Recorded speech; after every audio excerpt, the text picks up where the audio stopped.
एक बड़ी पुरानी कहावत है, कहते हैं अक्लमंद को इशारा और अहमक को फटकारा। कुछ वैसा ही इस वक्त किया गया है पाकिस्तान के केयर टेकर पीएम के साथ। यूएन में कुछ ज्यादा ही चालाक बन रहे थे केयर टेकर पीएम, जिसका जवाब बड़े ही गंदे तरीके से दिया गया। जहां एक तरफ ये सब कुछ हो रहा था तो कनाडा ने आखिरकार अमेरिका को लुभाने के लिए नई चाल चल दी है। जानेंगे जियोपॉलिटिक्स में क्या कुछ चल रहा है, आइए जानते हैं इन खबरों को विस्तार से। एक बहुत बड़ा षड्यंत्र और एक बहुत बड़ी कोशिश है, ऐसा लग रहा है जैसे कि चल रहा है। क्योंकि जिस तरीके से कनाडा इस मामले को और ज्यादा तूल देता जा रहा है, उसे देखकर यही लग रहा है जैसे कि कनाडा अमेरिका को बीच में फंसाना चाह रहा है। अमेरिका क्या निर्णय ले, क्या अमेरिका कनाडा की तरफ जाए या अमेरिका भारत की तरफ जाए, अमेरिका को एक ऐसी स्थिति में लाना चाह रहा है कनाडा। आपको बता दें, शुरुआती दौर में जब कनाडा ने फाइव आइज देशों के साथ ये बातचीत की तो फाइव आइज देशों ने उसे नकार दिया और कहा G20 में हम ये सारी बातें नहीं उठाएंगे, जिसकी वजह से कनाडा के पीएम दिखे भी नहीं G20 में और अंत में वो घर चले गए। लेकिन अब इन्होंने यूक्रेन के राष्ट्रपति को अपनी संसद में बुलाया। यूक्रेन के राष्ट्रपति यहाँ पहुँचे और न सिर्फ यूक्रेन के राष्ट्रपति यहाँ पहुँचे बल्कि आप देखेंगे कि यूक्रेन के राष्ट्रपति के साथ एक फ्री ट्रेड एग्रीमेंट भी कनाडा के द्वारा साइन किया गया। भारत के साथ जो फ्री ट्रेड एग्रीमेंट था, उस फ्री ट्रेड एग्रीमेंट को खत्म कर दिया गया, उस पर बातचीत बंद कर दी गई और कनाडा के साथ एक फ्री ट्रेड एग्रीमेंट को साइन किया गया। अब आपको समझ में नहीं आया होगा कि आखिर यहाँ पर कनाडा करना क्या चाहता है। तो आपको याद होगा हाल फिलहाल में एक खबर निकल कर आई थी और इस खबर में ये कहा गया था कि पाकिस्तान को जो IMF का लोन मिला है ना, वो इसलिए मिला क्योंकि यूक्रेन को हथियारों की मदद की है पाकिस्तान ने। स्क्रीन पर आप ये आर्टिकल देख सकते हैं।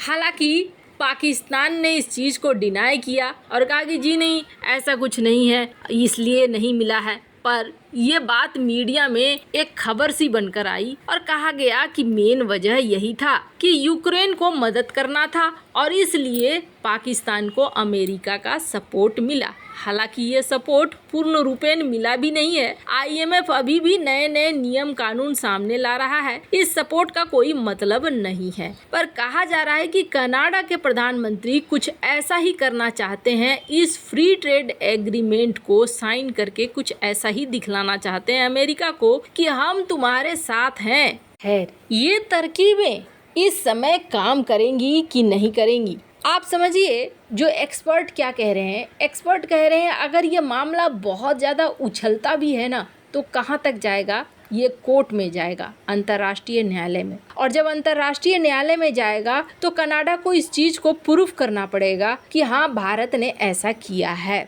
और कनाडा अगर इस मामले को बातचीत के टेबल में हल नहीं करता है और वहां तक लेकर पहुंचता है तो आपको बता दें, ये साबित करना कनाडा के लिए बहुत मुश्किल भरा हो जाएगा। इसीलिए कहा जा रहा है कि ये कनाडा टेबल पर ही हल करेगा। भले कनाडा इस वक्त भारत के ऊपर दबाव बनाने की कोशिश कर रहा हो और कहीं न कहीं भारत और पश्चिमी दुनिया के बीच में एक दरार पैदा करना चाह रहा हो ताकि चाइना का मंसूबा कहीं न कहीं पूरा हो जाए। खैर, जहां एक तरफ ये सब कुछ हो रहा है तो वहीं दूसरी तरफ पाकिस्तान के जो केयर टेकर प्रधानमंत्री हैं, ये आजकल कुछ ज़्यादा ही उछल रहे हैं। इनका कहना है कि भारत के हिंदुत्व एजेंडे को कर देंगे एक्सपोज और हथियारों पर भारत को समझा देंगे। 3-4 महीने के लिए केयर टेकर प्रधानमंत्री बने हैं अनवरुल हक कक्कार। वैसे आपको बता दें, पाकिस्तान की गद्दी में जो भी बैठता है ना,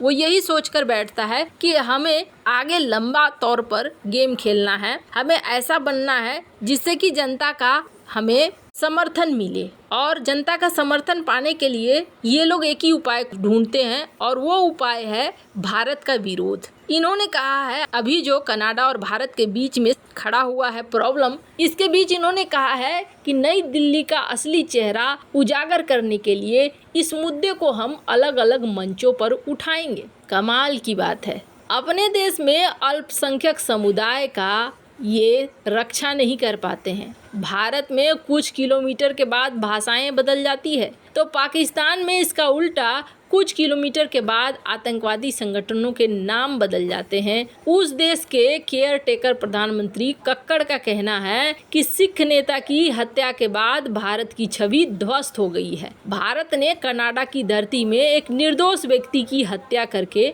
मानवता की हत्या कर दी है। पाकिस्तान, जहां की सेना ने 10 लाख से ज्यादा बंगालियों के घर उजाड़ दिए, हजारों बलूचों को हमेशा के लिए गायब कर दिया, उस देश के केयर टेकर प्रधानमंत्री का कहना है कि यहाँ हिंदुत्व के पीछे छिपे फांसीवाद को उजागर करेंगे। इसके अलावे यूएन में इन्होंने अपनी संबोधन में ये कहा कि दुनिया को भारत के ऊपर रणनीतिक और पारंपरिक हथियारों पर प्रतिबंध लगाना चाहिए।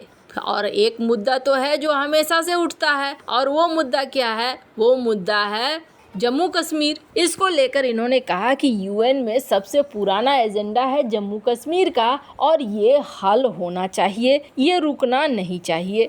अब इसका जो जवाब भारत की तरफ से दिया गया ना, वो जवाब एकदम से तगड़ा वाला जवाब था। मैं चाहती हूँ कि आप ये जवाब सुनिए। Habitual offender when it comes to misusing this august forum to peddle baseless and malicious propaganda against India.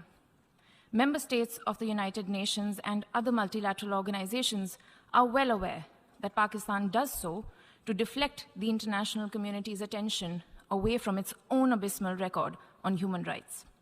We reiterate that the Union territories of Jammu and Kashmir. I next call on the representative of. जवाब सुनिए। UNGA की दूसरी समिति का प्रतिनिधित्व करती है पटेल गहलोत। इन्होंने जोर देकर कहा कि पाकिस्तान को ना सबसे पहले अपने कब्जे वाले क्षेत्रों को छोड़ देना चाहिए और सीमा पार आतंकवाद को सह देना बंद कर देना चाहिए। और दक्षिण एशिया में अगर सचमुच से इन्हें शांति चाहिए तो आपको बता दें, सबसे पहले इन्हें 3 कदम उठाने होंगे। पहला, सीमा पर आतंकवाद को रोकना होगा। दूसरा, अपने आतंकवाद के बुनियादी ढांचे को तुरंत बंद करना होगा। और तीसरा, अवैध और जबरन कब्जे वाले भारतीय क्षेत्रों को खाली करना होगा। आपको बता दें, इन्होंने कहा कि पाकिस्तान में अल्पसंख्यकों के खिलाफ गंभीर और लगातार हो रहे मानव अधिकार के उल्लंघन को रोकिए। भारत के आंतरिक मामले में कानूनी हैसियत नहीं है आपकी